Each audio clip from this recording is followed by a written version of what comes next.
Hello, hello. Happy Tuesday. Happy Tuesday. Miss Kayla is back.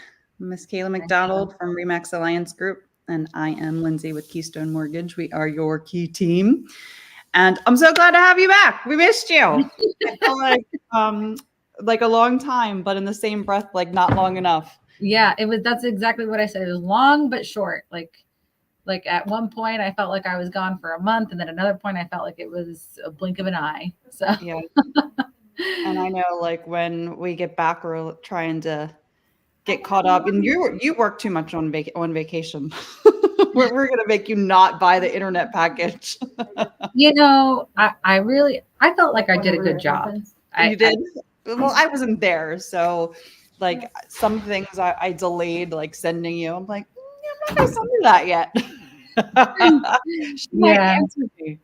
I know. I feel like I did good for the most part. I hardly answered my actual phone calls, but I would, was texting a lot, especially because service was still, when we were on the ship, it was pretty good.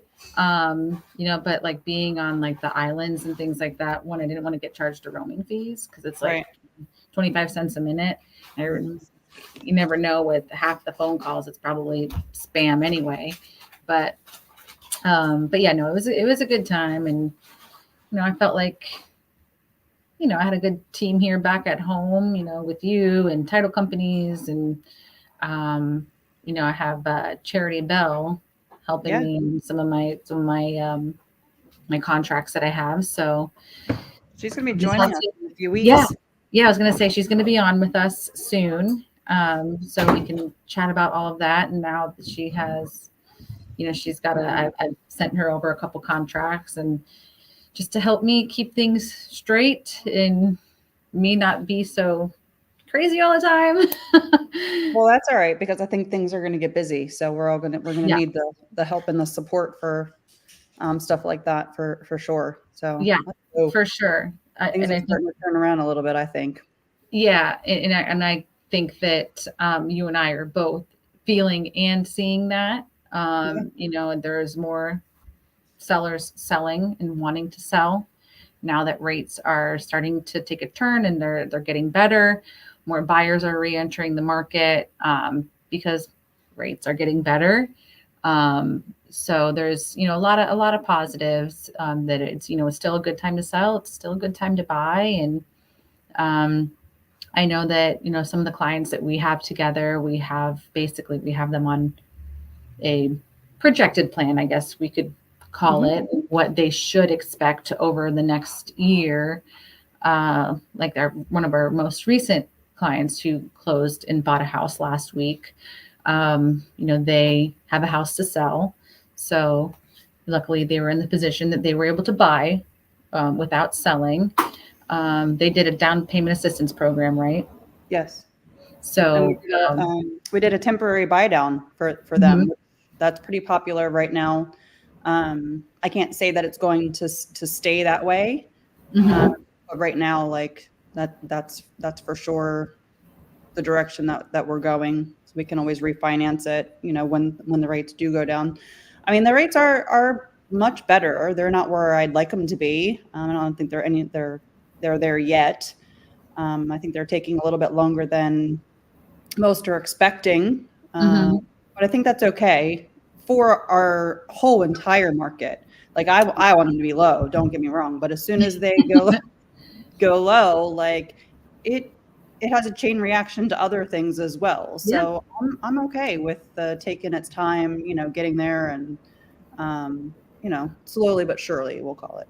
And I think that I think the Fed's doing that for a reason, so it doesn't open up the floodgates like how it did back in 2020, 2021, when they went astronomically low, and then everyone's like, woo, let's go buy a house. Let's go buy all the houses. Let's go buy investment houses. Because I think even back then, if you wanted to buy an investment property or vacation home, the interest rate was still like 4%. Yeah. Because until they changed that. Yeah, until they realized, like, whoa, maybe we should pump the brakes on that a little bit. I remember when they made that change. I don't remember. I think it was the end of 21, beginning of 22. I think I remember I client, and it was like they had to lock their rate before a certain date because they were buying a second home here in Florida. Yeah, And they added a loan level price adjustment to. yeah, and we were like, listen, if you want to do this now, like you have to do it now, because if you wait another month, then you're never going to see this 4% ever again, because they're making a change. But I remember that client specifically, and that was crazy time. But yeah, I think that the plan for most of clients that we've been talking to are, we do the rate buy down with the seller concessions for purchasing your house, and then the plan is to refinance whenever that time comes, whether it's 6 months from now or 8 months or a year, whenever it gets down to that good happy medium where you need to be. Right. I'm obviously seeing the same thing that you are. I guess I have a question for you, because I don't really know. Some of the houses that are being listed, are they still sitting for a while, or are they It going a depends. little bit faster? Depends. It depends, and it's going to be the age old thing. Price matters. Now and still, 2020, 2021, it didn't really matter, but now it does. So it depends on where the property is and how it's priced. So you still have to price it right. Overpricing your house right now to, try and get the most and just see what happens. It depends on how much over, in the last, I'd say 6 months, with the houses that I've seen and the houses that I've listed where sellers wanted to go above and beyond where we should be, they're sitting longer, and we're having to do multiple price reductions to get into that where it should be. And then it definitely kind of puts them in a worse position than if they were to price right at market value, or maybe just like a smidge higher, just to see what happens, because you never know. Sometimes you might have a really great house and it might not comp out for that price, but it might be the right area, the right house for the right buyer. You just never know. But for instance, I have a closing on a house that we listed. When did we list? Maybe a month ago, and it was on the river. It was renovated, and we priced it a little bit higher than what I wanted to. But I was like, well, it's a unique property. It's an older property. It's on the river and is fully redone. There wasn't really a ton of comps for it, but we had, in those situations, when it's a more unique property, you can kind of try it. And as long as you have that discussion with your seller, as a listing agent, just test the market out and see what the feedback is, and, what type of reaction the market gives for that. But, we went under contract, I think, within a week. Wow. And, we're closing on it today. So, cool. You have your, properties like that, or you have other ones that are, in a very, very desirable area. So it just really all depends. But yes, I'm seeing some more movement in areas that are popular, highly sought after areas that we weren't seeing, let's just say like November, December. Okay. As far as, I was thinking of questions. As far as like a seller that potentially is getting ready or thinking about putting their house up to list, what kind of things would you suggest for them to do to like prepare the house for the sale? I mean, I know like obviously they don't want a whole lot of clutter or things like that, but are there things that you think that are more appealing that they should spend their time and money on to prepare that house for listing it? Yeah. So obviously your typical things like decluttering, if there's anything that you have to get rid of it before you list it. And that way you can prepare it for, the listing photos. If you have any wild, fun colors on your wall, maybe paint them and do even a neutral white or a very light gray White walls are actually in. So I would suggest to, and there's unless you have 3 kids and you don't want to touch your white wall. Yeah. Well, I mean, honestly, I almost want to paint all my walls white, even though they were just painted. So hopefully Mike doesn't hear that. He'll kill me. Don't know what to tell him. But white walls are in, just a fresh coat of paint. And one thing I always like to tell people too is your baseboards. If you can get those clean and a fresh coat of paint, people look at that. And that's a big thing. Another thing is your lights. If you have any of the, I guess, if you have anything but like the bright white daylight lights in your house, change all those bulbs out. Make sure you have no burnt out light bulbs, because no yellow.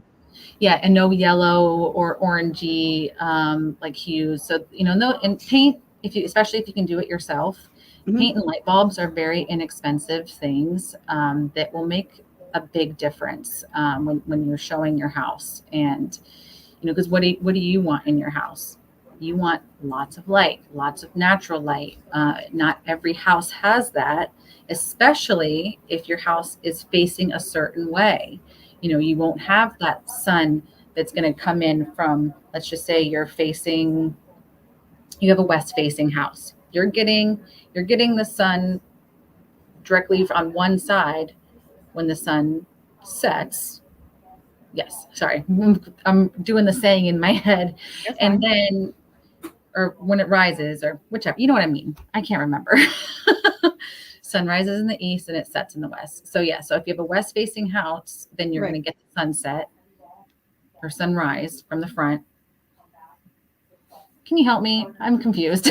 The sun sets over the water. So it would be the west. Okay. Well, either way, if you have like a north and south facing, depending on the layout of your house, you might not get that light at all. Yeah, you might not get that light in your house, no matter how many windows and blinds you have open. So you're going to want to make sure you have good bright lights in there. And then I saw something the other day, like I just thought it was interesting. All the stuff that you can do as far as like photographing a home. And of course, when they're listing a house, they should absolutely, work with their realtor, hopefully you, to have a professional photos done of their home, so on and so forth. Mm-hmm. But there was this one listing of this home that we're in winter time in Florida, quotations, and our grass isn't necessarily all green and beautiful outside right now. And they made it look like this big, beautiful, luxurious grass photo of this home. And then when people were getting there, it's like but like there was nothing green about it. We'll put it that way. So like, what would your suggestion be for something like that, especially if you're getting ready to list your house? Should you go to the extent of, okay, maybe we should get some sod. Maybe we should work up the pictures a little bit and maybe like actually say that we've done this instead of just acting like that's what it really looks like? Or, how would you handle something like that? Because it's not the most attractive right now. Yeah. Summertime would be, That's a tough one, because I wouldn't want a homeowner to spend a lot of money on sod, especially if it's not going to grow. Sure. Because or it's going to die. Because when you get new sod, you have to water it every day. So that's a good chunk of change depending on your yard, and if you're doing all the front and the back or whatnot. And I wouldn't want to misguide anybody and like Photoshop anything of what it would look like really and show up in as not what that house is. So I guess I would say if the other homes looking the same way, and especially if everything is tightened up on the interior, then, it kind of is what it is. And maybe if you wanted to spruce up, if the front yard needed some sprucing up, maybe throw a couple, nice but inexpensive plants and maybe remulch or something that's a little bit more inexpensive. Oh, yeah. Right in front of the house versus plants type of thing. Yeah, versus spending thousands of dollars on sod that's probably going to die, or it might, you know what I mean? It's just I wouldn't want somebody to waste that much money, especially with the understanding of Later on, it's going to be we are in the winter and the grass is going to get a little bit greener and grow back in. Well, that But picture was like night and day. It was hysterical. yeah, I would not. I Imagine personally, pulling up to the house. We're like, that looks like dirt pile. Your right. luxurious green lawn.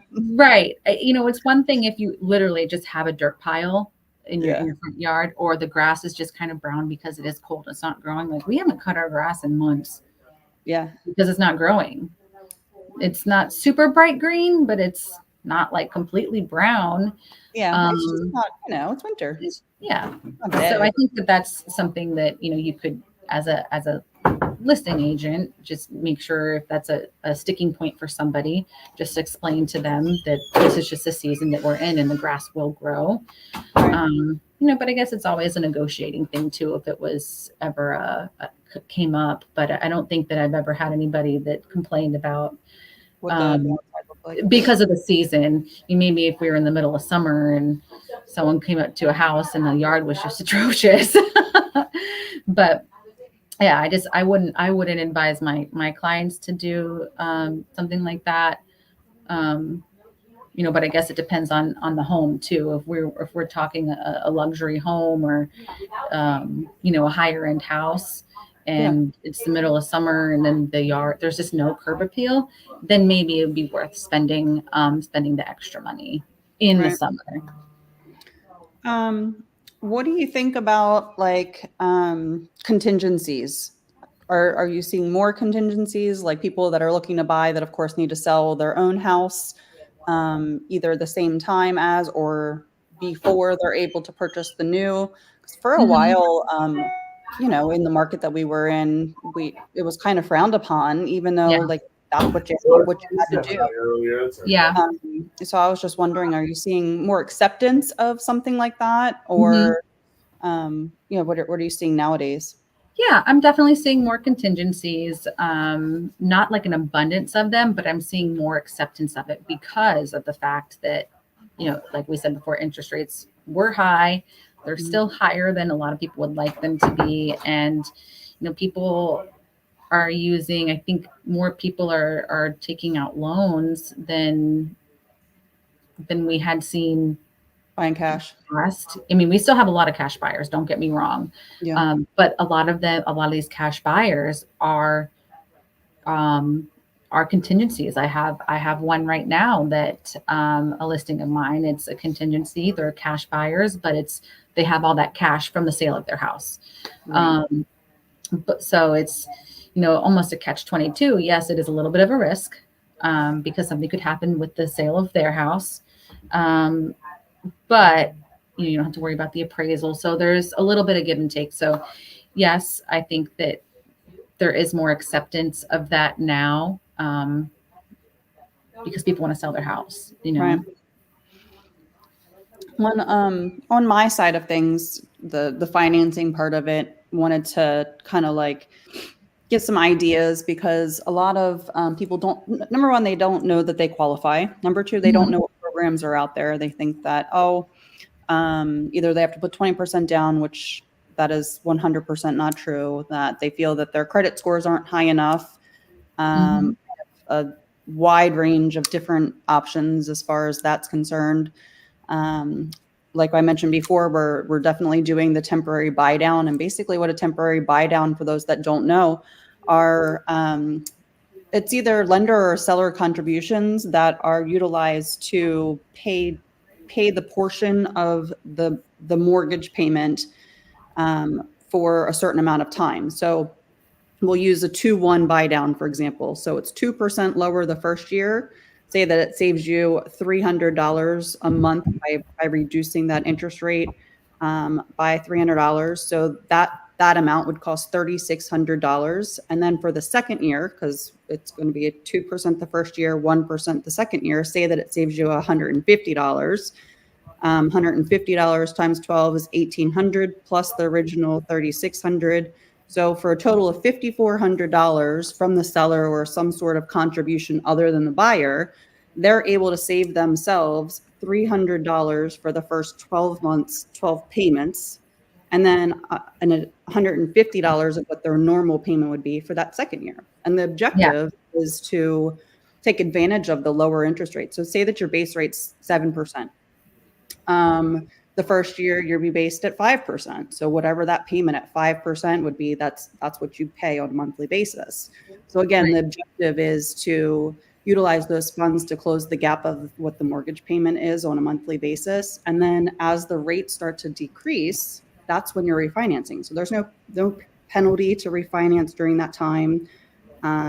We of course want you to keep it for those 6 payments for kickback reasons type of thing. Like you have to return your commission here nor there. But the idea is to keep that for at least those 6 months payments, then do a refinance to save the interest, and whatever's left in that slush account that contribution was, you get back as a credit for your payoff.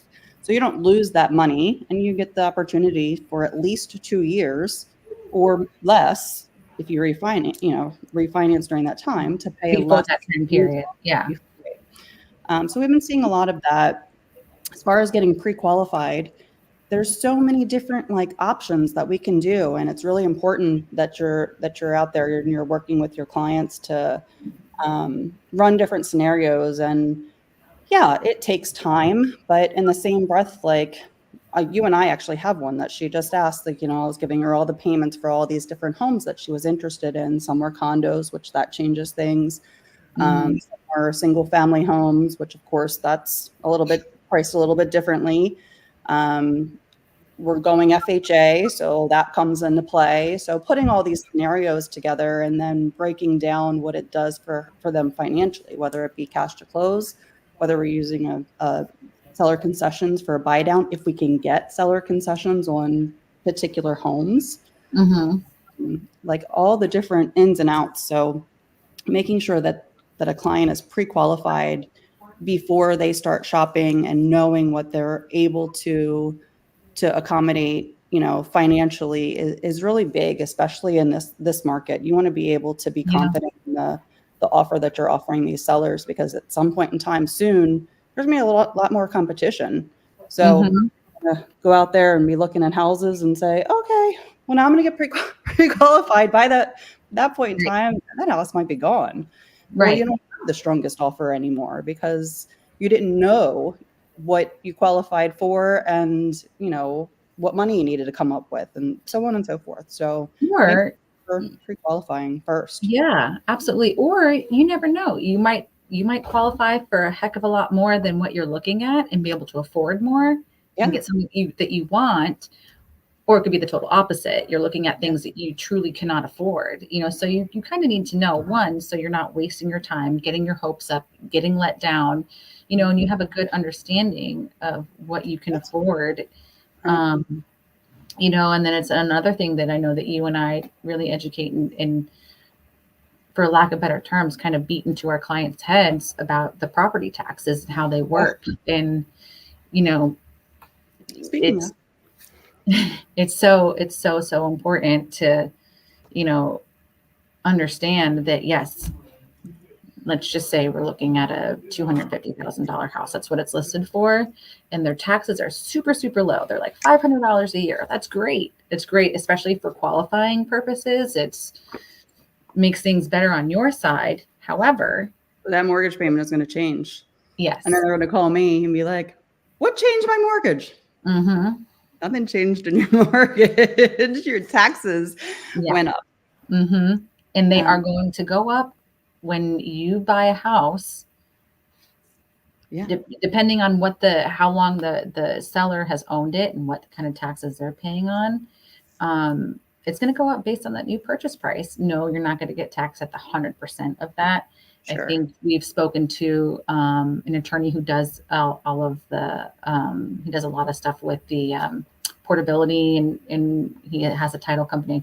His name's Anthony something, I think. Messina. Yes, him. We need to have him on here actually. But he said that they normally take of knowledge with that. Like I yeah. was like in awe when he was talking about it. Because at the time when we sat down for a meeting, I was like, what are you even I had no idea what he was talking about. And a lot of people, I mean, I do this every day and had my own mortgage, and he was baffling me with the information that he had.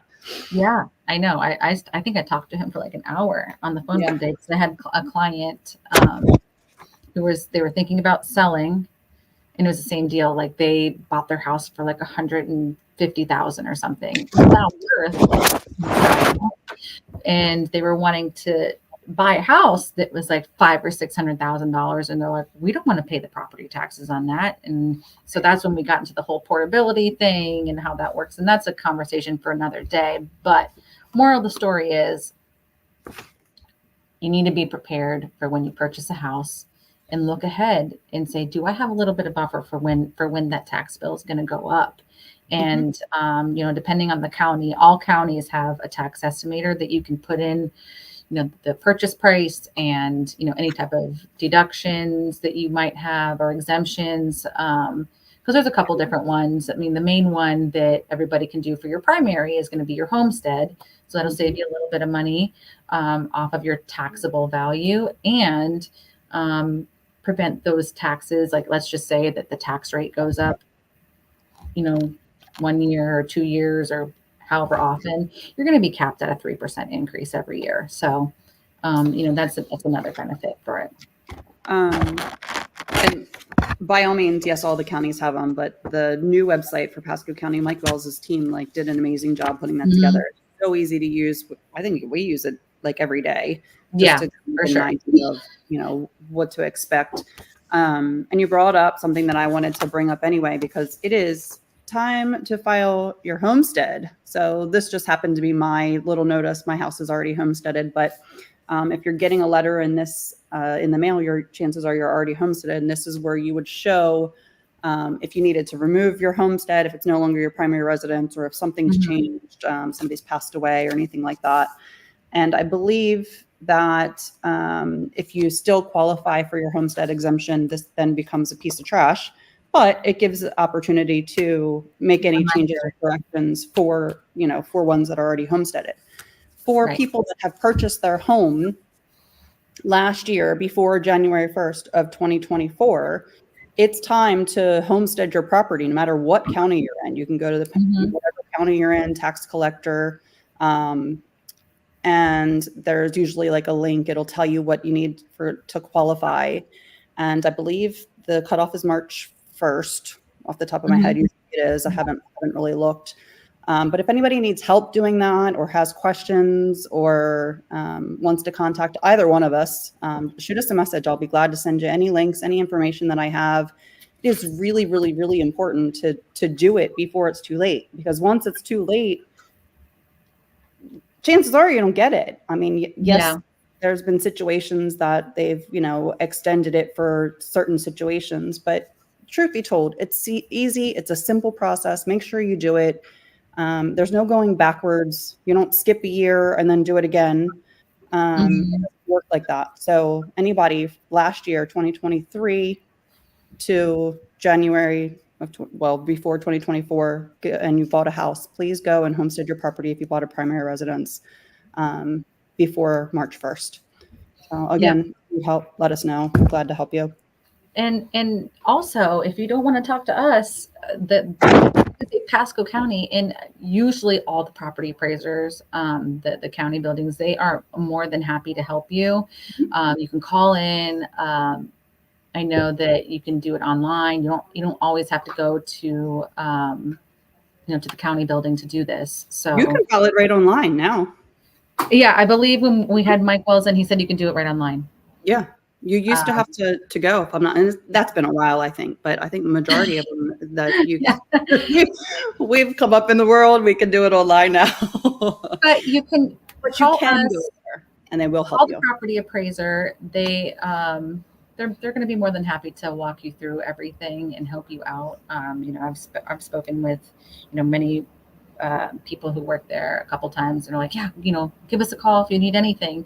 I actually had a friend of mine works for Mike Wells, and she, reached out to me actually the other week and was like, hey, if you know anybody who was displaced from their house due to, if it was uninhabitable because of a storm or, whatever, did you know that you can get a tax reimbursement for that? If you can't live in your primary residence and your property taxes, you can get a tax reimbursement for it. So like, for instance, people who flooded during the storm last year, many people were out of their house for the rest of the year. And I don't know exactly how it works, if it's like a full reimbursement or partial. I don't really know that.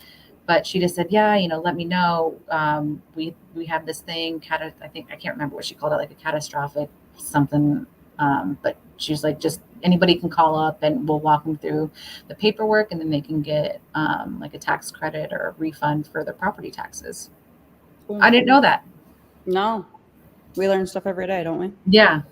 So I texted a couple people. I was like, hey, look what I found out. I'm like, call them, get some money back. I wanted to talk about something else too that I was looking at, and we're in Florida, so I feel like we have brand new homes, and in fact, homes being built all over the place.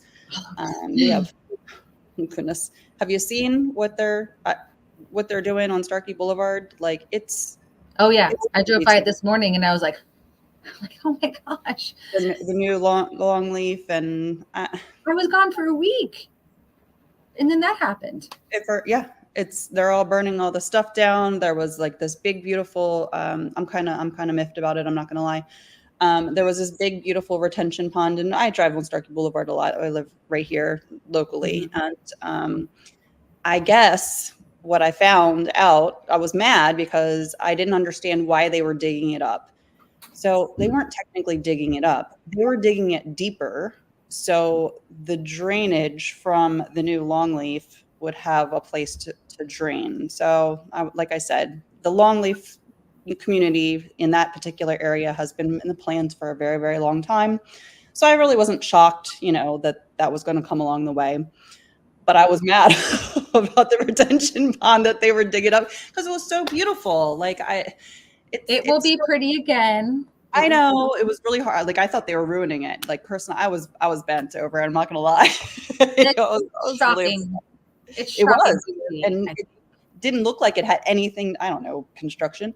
Didn't look like it had anything to do with longleaf because it's so far down Starkey Boulevard. I'm like, why are they doing that? And then be out there with signs, stop it, stop it, save the wildlife, save the pond. Just don't mind me. I'll be out there. I'll keep driving if I see you doing that. Just wave. But anyway, that's my friend over there. Don't mind her. New development is happening.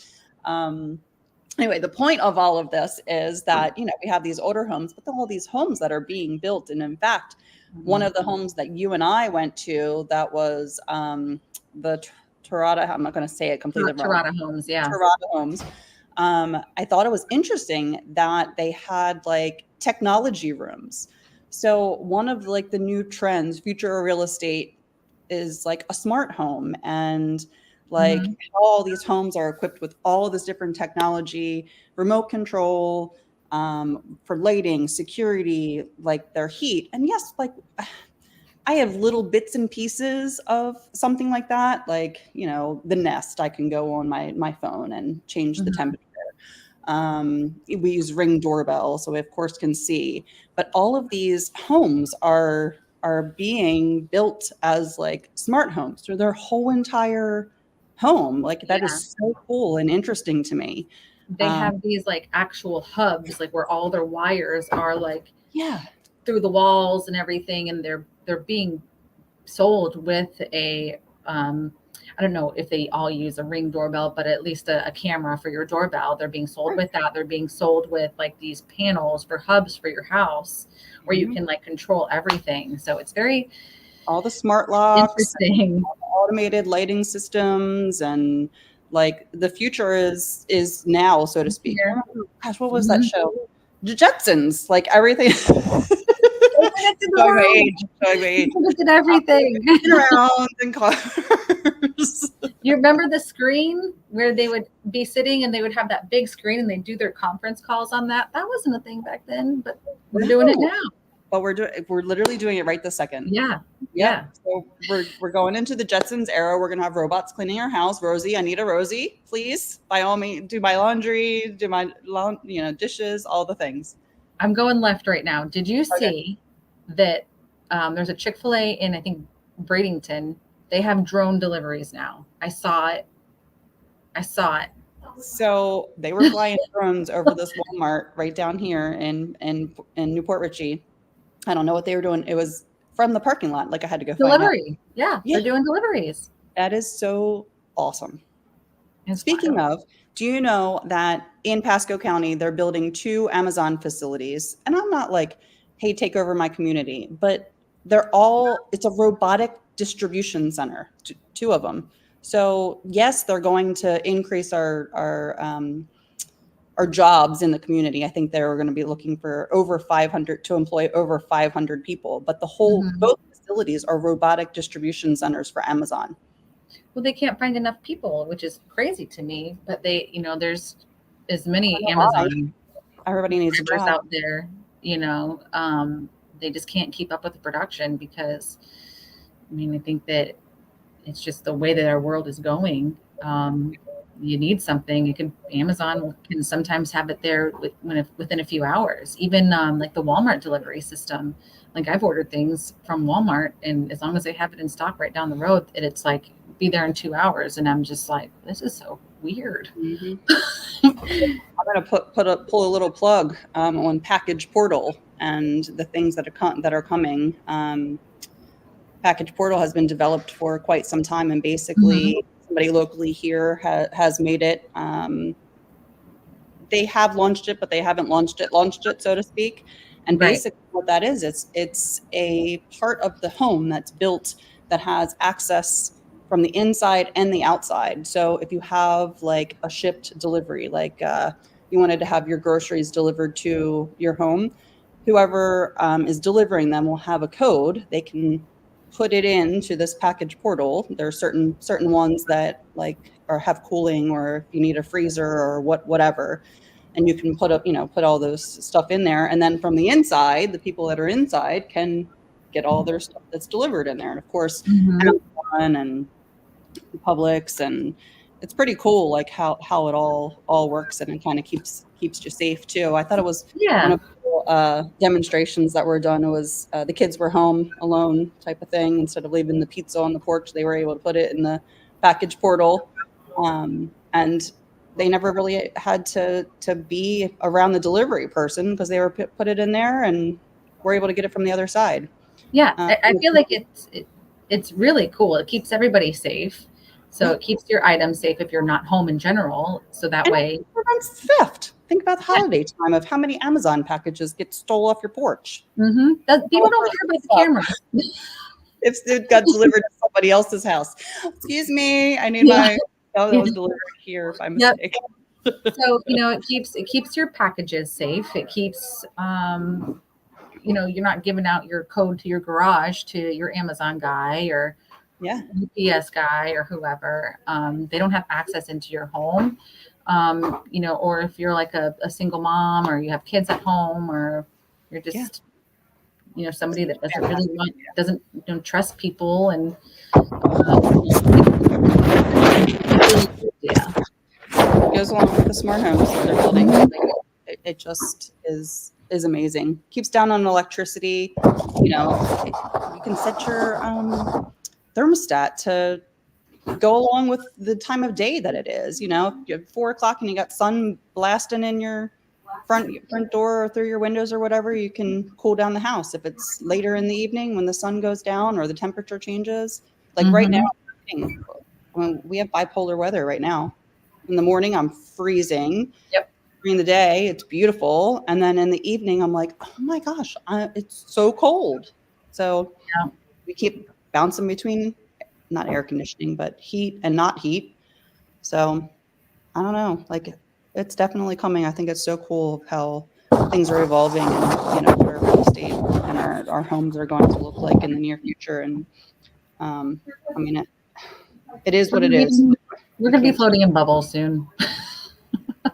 Governor, UFOs, their bubble cars. Who knows? But yeah, just to kind of recap everything, the market is definitely shifting, and I think it's in a good way for everybody. Everybody who's involved, you know, buyers and sellers, investors, us. You know, I don't know that our lives are being made easier ever. It's just different. I'm just adapting to how things are. Yep, agreed. So to kind of wrap up, I wanted to talk about some things that are happening this weekend. Of course, it's Super Bowl. I'm not happy about it. I'm from Baltimore. I don't watch football, so I'm unaffected. Like terrible. I don't know what we were doing out there. But anyway, so Super Bowl is this weekend. Everybody's going to have their Super Bowl parties. And lots of like community events. The Savannah Bananas, and I don't know if a lot of people know what they are, but they're a really fun like baseball league, we'll call it. We're part of a league, and they like go out on the mound and like sing and like different rules, and it's really a lot of fun for the kids. I actually have tickets for this Thursday. I have extra tickets. If anybody wants some tickets, message me, and I have some extra tickets for this coming Thursday. It's at 7:00. We also have Monster Jam this weekend. So my little boy is going to be loving life because both things are right up his alley. And then don't forget, next week is Valentine's Day. So get your loved one something special and something nice. Maybe take them out. And make your reservations now if you haven't already done it, if they're available. Yeah, I want to go to dinner. Chris. And call us if you need help filing for your homestead. So. Yep, call us if you need help with anything. Yeah, for sure. If you want to get a plan together, if you're not sure, you know, if it's time for you to buy or not, you know, talk with Lindsay and she'll let you know, like, truly, maybe you should wait, or like, yes, you're more than capable. I do that with a lot of people. Let's figure out what it's going to take. What do we have to do for credit if that's something that we need to work on? Yeah. Hey, I have this type of income that I can't use until whatever date. So that would be the best time for you to be able to buy. You need ... amount in your account for, you know, closing costs, or all of those things can be worked out, and we can definitely put together a plan for you financially, and to, you know, have an idea of what to look for in the near future. Or maybe you're ready and you don't even know it. I'm not pushy. I will give you all the information, all the details, and answer as many questions as I possibly can. I'm not going to tell you that it's time to buy when it's not. So by all means, if anybody has any questions, I'll gladly go through everything. We can do it on a soft pull. A lot of people are concerned about that. Like, oh, I don't want my credit pulled. In order for me to do the scenario, to see, you know, what the real picture looks like, we have an option now to do what's called a soft credit pull. It's not a hard inquiry on your credit. It gives me all the information that I need. It gives me my credit scores. It shows me all of your liabilities, all the things that you're, you know, paying for on a monthly basis, the report to your credit. If we need to improve any of that, like, I know the information. So again, not a hard inquiry, no negative results on your credit report from doing that soft pull credit report. And a lot people are, you know, deterred because of that. My scores are low enough. I don't want my credit pulled, or my scores are right where I want to pull my credit. So that is an option where there is no effect whatsoever on your credit report by pulling that soft pull, and it gives me all the info I need. So call me, glad to help. All right. Well, I think that kind of, you know, wraps up our Tuesday. And we will be back live again next Tuesday at noon. Valentine's week. Yes. What day is Valentine's Day? Wednesday. Wednesday. Oh, okay. So, They'll be there the day before. all right. So the day before. All right. All right. Well, thanks for joining us, everybody, and we will see you next week.